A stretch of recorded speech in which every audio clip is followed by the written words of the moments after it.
प्रधानमंत्री रहते आप यमन में जीना चाहती हैं, उन्होंने कहा आप सीरिया में जीना चाहती हैं। मेरा सवाल हाँ, बताइए। उन्होंने वायनाड के लिए कहा कि राहुल गांधी वहां चुनाव इसलिए लड़ने गए हैं क्योंकि वहां पर उनको मालूम है कि हिंदू उन्हें वोट नहीं करेगा। हम एक ऐसे दौर में जी रहे हैं जहां 303 मेंबर ऑफ पार्लियामेंट में एक भी मुसलमान बीजेपी की तरफ से नहीं है। तो आप ये बताइए कि ऐसे वक्त में जहां की पूरी पॉलिटिक्स एंटी मुस्लिम एक पिलर पर बेस्ड हो, वहां आप एक तरह की एक रिजिड लीगल सेक्युलरिज्म में ऐसा लगता है कि फंस गए। चलिए ठीक है, आप पाकिस्तान में रहना चाहती हैं जहां पे हर जुमे को मस्जिदों में बम फेंके जाते हैं? मैं हिंदुस्तान को बेहतर बनाना चाहती हूं। आपने जुमला ये नहीं कहा, मैं हिंदुस्तान को बेहतर बनाना चाहती जी नहीं, आपने जुमला कहा हम ऐसे मुल्क में रह रहे हैं। किस तरह के हिंदुस्तान? जी नहीं, आपने जो जुमला कहा है वो कहा है हम ऐसे मुल्क में रह रहे हैं। तो आप पाकिस्तान में रहना चाहती हैं जहां पे हर हफ्ते हर मस्जिद में बम फोड़े जाते हैं? आप सीरिया में रहना चाहती हैं? आप यमन में रहना चाहती हैं? आप कौन से मुल्क में रहना चाहती हैं जहां लोगों के इंटरेस्ट जो हैं, उनके हुकूक महफूज हैं? और मुझे कोई एक मुल्क का नाम बता दीजिए, आप जिस मुल्क में रह रही हैं वो मुल्क वो है जहां देवबंद वालों को इसकी इजाजत है। ये किताब देवबंद में निसाब का हिस्सा है, सिलेबस का हिस्सा है ये किताब। इसमें जिहाद, कुरान कहता है उज़ीना लिल्लज़ीना युक़ातलूना बिअन्नहुम ज़ुलिमू, लड़ने की इजाजत सिर्फ उनको दी जाती है जिनके खिलाफ लड़ाई लड़ी गई है, उन पर जुल्म किया गया है, उनको उनके घरों से निकाला गया है। और देवबंद क्या बताता है जिहाद का मकसद क्या है? और मुझे कोई एतराज नहीं है, कुल 4% बच्चे पढ़ते हैं, लेकिन ये 4% वो हैं जिनका मस्जिद के मिंबरों पर कब्जा है, वहां से ये तकरीरें करते हैं। लेकिन आखिरी बात पहले बात जब बॉम्ब ब्लास्ट हुआ था कब हुआ था हिंदुस्तान में? मेरी बात ये भी तो मुझे बता दीजिए भाई, मेरे बात पहले इसको तो सुन लीजिए। शरीयत में जिहाद दीन हक की तरफ बुलाने और जो उसे कबूल न करे उससे जंग करने को कहते हैं। ये देवबंद में, और इस किताब को बच्चा जब आता है तो वो यूं करके आंखों पे लगाता है, चूंकि उसको कहते हैं ये अल्लाह का कानून है। ये नहीं कहते कि देवबंद वालों की राय है। और ये मैं जो अंग्रेजी से कोट किया करता था, मेरे दोस्त कहते थे अरे भाई गलत तर्जुमा तो नहीं है? तो मैंने ये 9 वॉल्यूम देवबंद से मंगाए, देवबंद के छपे हुए हैं, मकतबा थानवी देवबंद जिला सहारनपुर, ये पढ़ाएंगे। अरे साहब, मेरी आपसे एक शिकायत है, मैं इस बात से किसी बात से भी असहमत नहीं हूं जो आप ये बोल रहे हैं। रिजिडिटी, फंडामेंटलिज्म, कंजर्वेटिज्म मुस्लिम समुदाय को एक तरह से खा रहा है, गेहूं जैसे घुन खाता है ऐसा खा रहा है।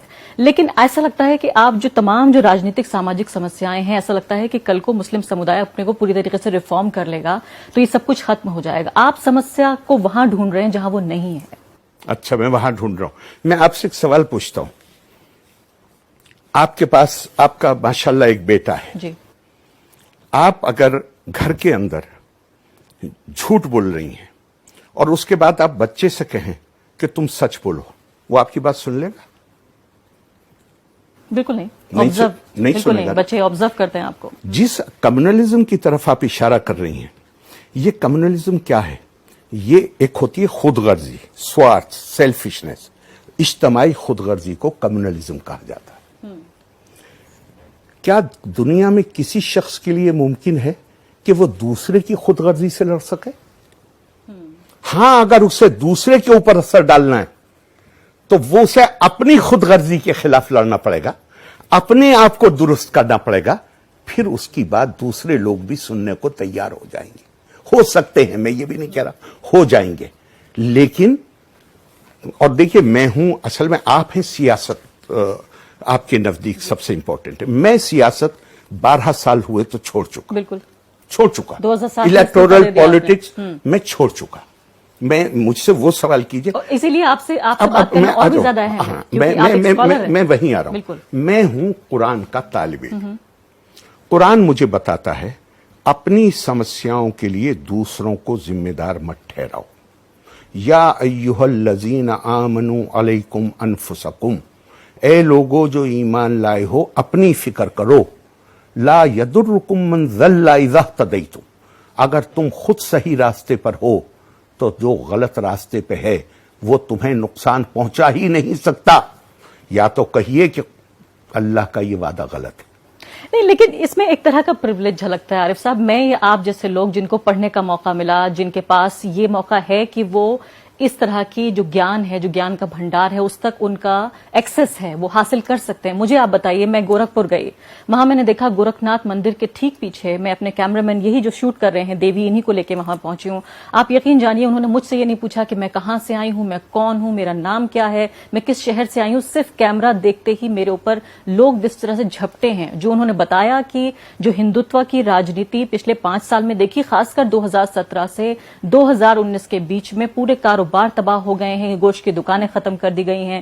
جو وینڈرز تھے لوکل، وہاں پہ چن چن کے مسلمانوں کے جو ان کے فائنینشیل جتنے ریسورسز ہو سکتے تھے، جو بھی ذریعے ہو سکتے تھے، ان کو ختم کیا جا رہا ہے. کیا آپ کو لگتا ہے کہ ٹھیک طریقے سے مسلمان قرآن پڑھنے لگے، 3 طلاق بند کر دے، مائنورٹی کمیونلزم اپنے اندر کا کنزرویٹزم ختم کر دے، تو یہ سب بھی ٹھیک ہو جائے گا؟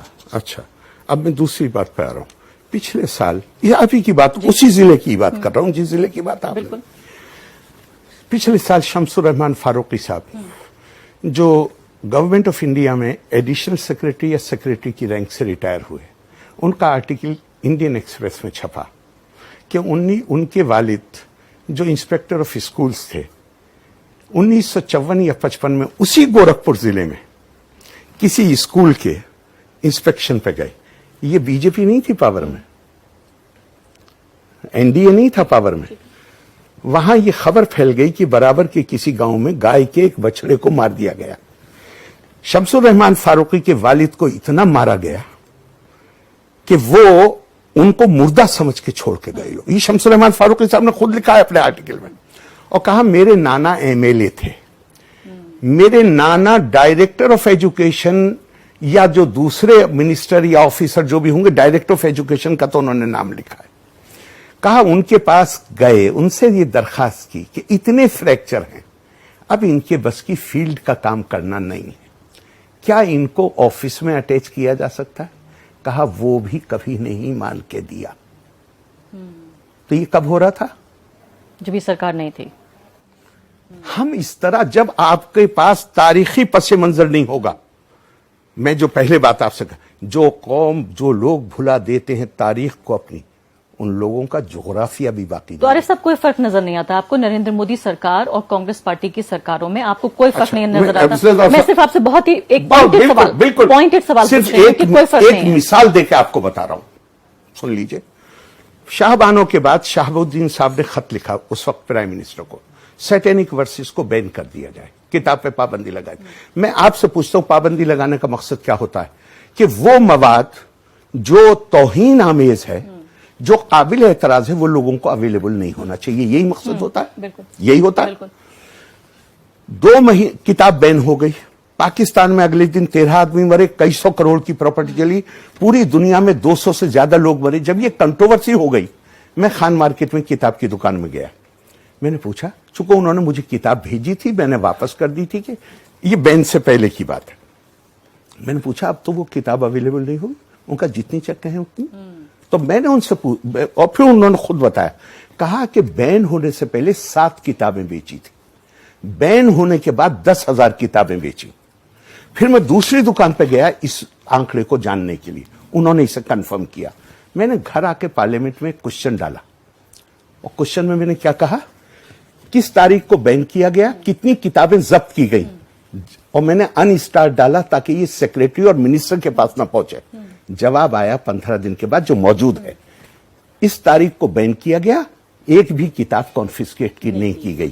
تو کیا نیت تھی؟ میں آپ سے پوچھ رہا ہوں کیا نیت تھی؟ تو آپ کو دوغلاپن اچھا لگتا ہے؟ اور ایک آدمی جو بھی اس کا ویو ہے وہ صفائی سے رکھ رہا ہے. پچھلے 5 سال میں ایک بھی دنگا نہیں ہوا پورے ملک میں.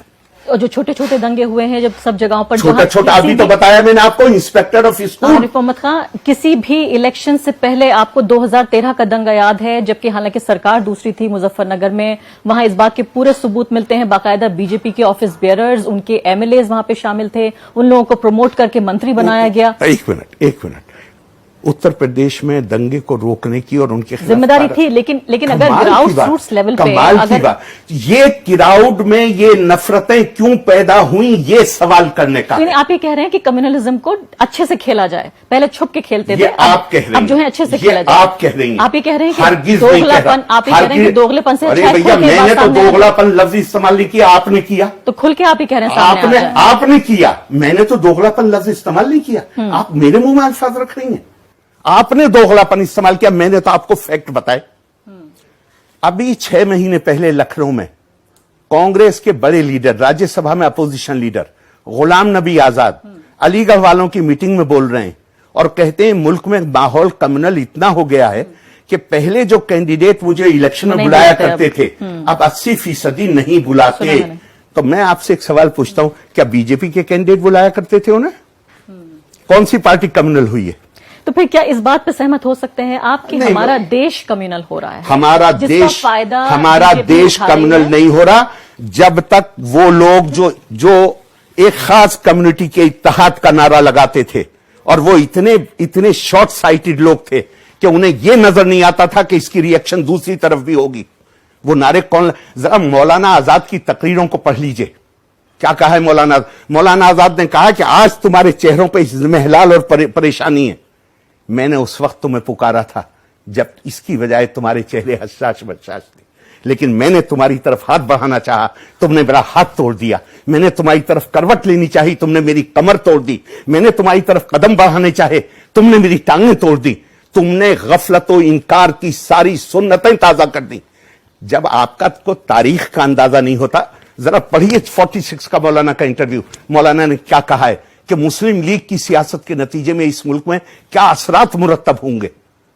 अल्लाह का शुक्र है, हालांकि पाकिस्तान के ताल्लुक से उन्होंने जो पेशन गोइयां की हैं वो सब सही साबित हो गई, लेकिन अल्लाह का शुक्र है हिंदुस्तान में वो सारी पेशन गोइयां सही साबित नहीं हुई है। लेकिन मैं आपसे पूछना चाहती हूं, अगर एक लाइन में देखा जाए तो आप ये कह रहे हैं कि जो माइनॉरिटी कम्युनलिज्म था, मैं क्या कह रहा हूं, आप सवाल मैं समझने की कोशिश कर रही हूं, दर्शकों को समझाने की कोशिश कर रही हूं। मेरे पास अल्लाह का शुक्र है अल्फाज है, मैं उसी को दोहराने की कोशिश कर रही हूं कि क्या मैं ठीक समझ पा रही हूं आपकी बात, कि आप ये कह रहे हैं कि माइनॉरिटी कम्युनलिज्म के जवाब के तौर पर जो मेजोरिटी कम्युनलिज्म हमें नजर आ रहा है, क्या वो है जो आप कह रहे हैं, जिसको रिएक्शन कह रहे हैं आप, वो रिएक्शन क्या है? आप लफ्ज माइनॉरिटी, वो रिएक्शन क्या है? मैंने माइनॉरिटी लफ्ज इस्तेमाल नहीं किया और मैं इस लफ्ज को इस्तेमाल करूंगा नहीं। क्या आप उसको एकेडमिक्स के जबान में क्या कहेंगे जो कांग्रेस पार्टी ने किया? मैं आपको दूसरा एक ही मिसाल देता हूं। पिछले 4-5 साल में हरियाणा में एक कम्युनिटी है, मैं नाम भी नहीं लूंगा, बहुत डोमिनेंट कम्युनिटी। उन्होंने बड़ा एजिटेशन चलाया रिजर्वेशन का, और आखिर होते होते क्या हुआ, बाकी सारी वो मुसलमान नहीं, सारी कम्युनिटियां उनके खिलाफ हो गई। नतीजा क्या हुआ, इस इलेक्शन में क्या हुआ, बगैर किसी के कहे हुए उस कम्युनिटी के लीडरों से आप बात कर लीजिए, वो क्या कहते हैं, भाई हम तो अलग थलग पड़ गए, हमारे पास तो कोई चारा ही नहीं रह गया कि हम बीजेपी को वोट दें ताकि कम से कम दूसरी कम्युनिटियां हमें कबूल तो कर लें। ये अकेले जिसे आप माइनॉरिटी कह रही हैं उसके खिलाफ नहीं है। जो कोई भी अपनी 1.5 ईंट की दीवार खड़ी करने की कोशिश करेगा, आज मुल्क में वो माहौल बन गया है कि अलगाववाद की बात जो कोई भी करेगा, चाहे वो इस मजहब का हो उस मजहब का हो, सारे लोग इकट्ठे होकर उसके खिलाफ हो रहे हैं। चलिए, एक पॉइंटेड सवाल, एक लाइन का सवाल। नरेंद्र मोदी का दूसरा कार्यकाल चल रहा है, भारत में मुस्लिम समुदाय का भविष्य क्या है? भारत में मुस्लिम समुदाय का भविष्य, ये सवाल अपने आप में, जो हिंदुस्तान का भविष्य है वो हिंदुस्तान में रहने वाले लोगों का भविष्य, उसमें मुसलमान भी शामिल। और उनकी पहचान कोई मायने नहीं रखती? क्या पहचान? उनकी पहचान से जुड़ी जो दुश्वारियां हैं। पहचान मैं कह रही हूं, मैं बताता हूं आपको। मेरी पहचान ये होनी चाहिए कि मैं 3 तलाक देकर अपनी बीवी को घर के बाहर निकाल सकता हूं। मेरी पहचान ये होनी चाहिए कि एक बीवी के लिए मेरे पास साधन नहीं है, मैं 4 बीवियों का हक है। मेरी पहचान होनी चाहिए, कुरान मुझे कहता है। हाँ, मैं मुझे एक चीज मैं कहना चाहता था आपसे, कि आपने कहा कि ये तो जो लोग इल्म, जिनके पास नॉलेज है, वो ये बातें जान।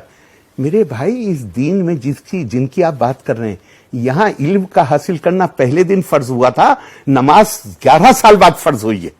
ये बेइल्म हुए कैसे?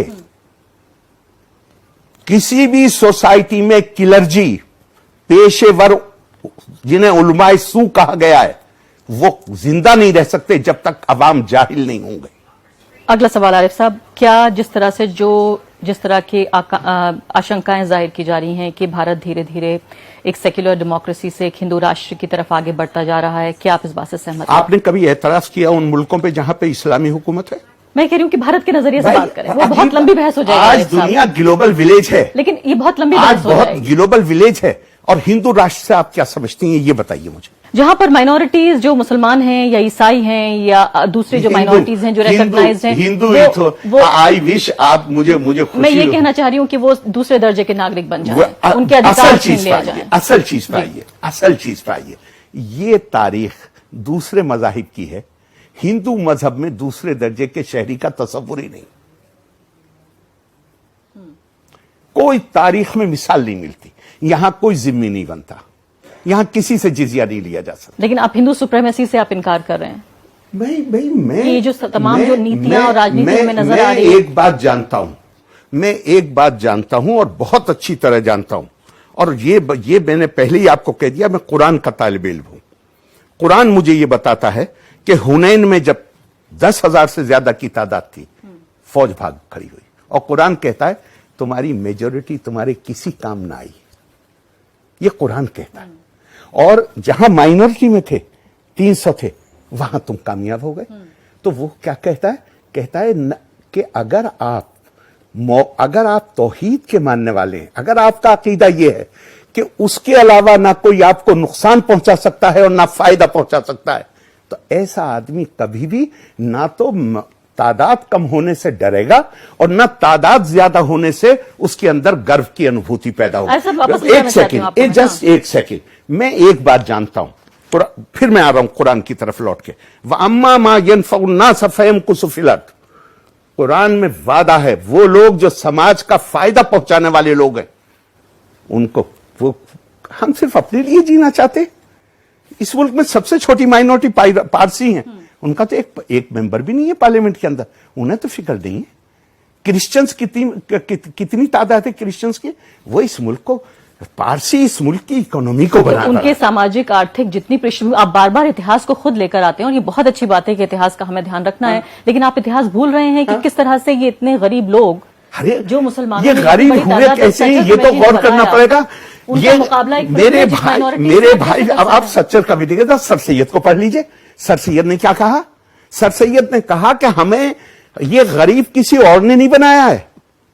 जब अंग्रेजों ने अंग्रेजी एजुकेशन शुरू करी और कहा संस्कृत कॉलेज, पहले उन्होंने ऐलान किया संस्कृत कॉलेज बनाएंगे। राजा राम मोहन रॉय के घर पे, सर सैयद की पैदाइश के चंद साल बाद की बात है, राजा राम मोहन रॉय के घर पे मीटिंग हुई, उन्होंने कहा हमें संस्कृत कॉलेज नहीं चाहिए, अंग्रेजी कॉलेज बनाओ। और इसके 8 साल के बाद 8,000 मुसलमान मौलवी इकट्ठे हुए और उन्होंने कहा कि ये जो अंग्रेजी के स्कूल कायम हो रहे हैं ये इस्लाम के लिए खतरा है, और इस पे अगर गवर्नमेंट इसे बंद नहीं करती तो मुसलमान बच्चों के दाखिले पर पाबंदी लगाए, और अगर गवर्नमेंट वो नहीं करेगी तो हम मुसलमान बच्चों को नहीं जाने देंगे। सर सैयद के खिलाफ आपको मालूम है अंग्रेजी की एजुकेशन कितने फतवे थे? तो कौन जिम्मेदार है हमें बेइल्म रखने के लिए? सरकार जिम्मेदार नहीं है भारत की, जो ये सर सैयद ने नहीं कहा। नहीं, तो ये तो 1857 के बाद के हालात। अरे तो ये एटीट्यूड तो आज, अगर मैं आपको पिछले साल की तकरीर दिखा दूं देवबंद के एक बड़े आलिम की कि मॉडर्न एजुकेशन में मत जाओ। आपने खुद ही बताया, अभी सचर कमेटी ने भी बताया कि 4% मुसलमान से मदरसा जाता है, 96% के बारे में तो सोचेंगे आप। बड़ी मुसीबत है। वो 4% का कब्जा मस्जिद के मिंबरों पे है और वहां पे वो ये बताता है लोगों को, यानी आप हर मस्जिद के मेंबर पे कब्जा है उन 4% का, और वो मुझे कहता है, जरा अपनी टॉलरेंस पर गौर करिए, सिर्फ गैर मुस्लिम काफिर नहीं है, देवबंदी के नजदीक बरेलवी काफिर है, बरेलवी के नजदीक देवबंदी, दोनों के नजदीक अहले हदीस काफिर है, तीनों के नजदीक शिया काफिर है, चारों ने अहमदियों को बाहर कर दिया।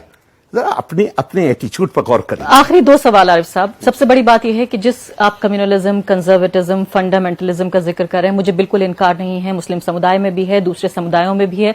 फर्क इस बात का है कि ये जो क्लर्जी जिनका आप जिक्र कर रहे हैं, इनके पास सत्ता का साथ नहीं है। अभी फिलहाल जो लोग हिंदुत्व की राजनीति में यकीन रखते हैं, हमारी सरकार जो सबसे बड़ी पॉलिटिकल पार्टी है, जिसका पूरे देश पर फिलहाल कब्जा है, पूरे संसद में जो है उनके सबसे ज्यादा सदस्य हैं, ان کو سیدھے طور پر ان کا پیٹرنیج ملا ہوا ہے، پھر بھی آپ یہ کہہ رہے ہیں کہ آپ کو خطرہ دیوبند سے زیادہ ہے، آپ کو خطرہ ناگپور سے میں نے نہیں تو ہے۔ یہ نہیں کہا، تو مجھے بتائیے ناگپور میں نے سے نہیں کہا۔ تو عارف صاحب ایک لائن میں سوال، پرابلم یہ جرنلسٹ ہونے کا مطلب یہ نہیں ہے کہ آپ میرے منہ میں الفاظ رکھیں۔ عارف صاحب ایک لائن میں سوال، دیوبند سے زیادہ خطرہ ہے یا ناگپور سے زیادہ خطرہ ہے؟ میں نے آپ کو پہلے ہی بتا دیا، میں اپنی خود غرضی کے خلاف لڑ سکتا ہوں، میں دوسرے کی خود غرضی کے خلاف لڑنے کی اللہ نے مجھے طاقت نہیں دی۔ اگر آپ سمجھنا چاہیں تو سمجھیں، اور مجھے خوب یاد آ رہا ہے آپ نے صرف اپنی فیس بک پہ میں ہولی کھیلوں گی کہہ بسم اللہ ڈال دیا تھا، آپ کے خلاف جو کچھ لکھا ہے لوگوں نے مجھے خوب اچھی طرح یاد ہے، میں نے وہ سارے کمنٹ پڑھے۔ یہ انٹالرنس کہاں سے آئی ہے اور اس انٹالرنس کی ریئیکشن کیا ہوگی؟ نہیں، میں نے آپ سے کہا مجھے کنزرویٹزم سے انکار نہیں ہے کہ سبھی سمودایوں میں ہے، لیکن مجھے لیکن اس بات ہم کی ہے، اٹیک کریں گے دوسرے کی نہیں، خود غرضی لیکن پہ، مجھے عارف ہم صاحب- اپنی برائی کی طرف نظر ڈالنے کو تیار نہیں ہوں گے، مجھے- چونکہ یہ بڑا آسان کام ہے کہ ہم انگلیاں، خدا کے واسطے ایک انگلی جب آپ دوسرے کی طرف اٹھاتے ہیں تو 4 انگلیاں آپ کی اپنی طرف عارف ہوتی صاحب ہیں۔ مجھے سمسیا اس بات سے ہے کہ آپ اس بات سے انکار کر رہے ہیں کہ جو دوسری طرف کا کنزرویٹزم فنڈامنٹلزم ہے اس کو سرکار کا ساندھ ستا کا ساتھ پراپت ہے، آپ لڑیے، اس بات سے انکار میں نہیں کر کہہ رہا ہوں آپ لڑیے اس سے، میری شبھ کامنائیں آپ کے ساتھ ہیں۔ میں نے تو آپ کو بتا دیا میں قرآن کا طالب علم ہوں، میں تو یہ جانتا ہوں میرے پاس نہ ذریعہ ہے اس سے لڑنے کا اور نہ وہ لڑائی مجھے فائدہ پہنچا سکتی ہے۔ مجھے تو صرف ایک چیز فائدہ پہنچا سکتی ہے، اگر میں سماج کے لیے، جو میں نے کہا آپ سے، وَأَمَّا مَا يَنْفَعُ النَّاسَ فَيَمْكُثُ فِي الْأَرْضِ، اگر میں سماج کے لیے فائدہ مند بن جاؤں تو یہ ملک وہ ہے جس ملک میں سائی بابا جن کے مندر بنے ہوئے ہیں آج، ان کا ہر بھکت جانتا ہے وہ مسلمان ماں باپ کے بیٹے تھے، لیکن وہ کہیں سماج کو فائدہ پہنچا رہے، ان کو اوتار کا درجہ دے دیا گیا ہے۔ اس سماج کے لیے فائدہ مند بن جائیے، لوگ یہاں تو بھگوان کا درجہ دے دیتے۔ بہت بہت شکریہ عارف محمد خان، پوری ایک فہرست میں سوالوں کی لے کر آئی تھی، اس میں سے کوئی بھی سوال جو ہے میں آپ سے نہیں پوچھ پائی ہوں، لیکن بہت دلچسپ بات چیت رہی۔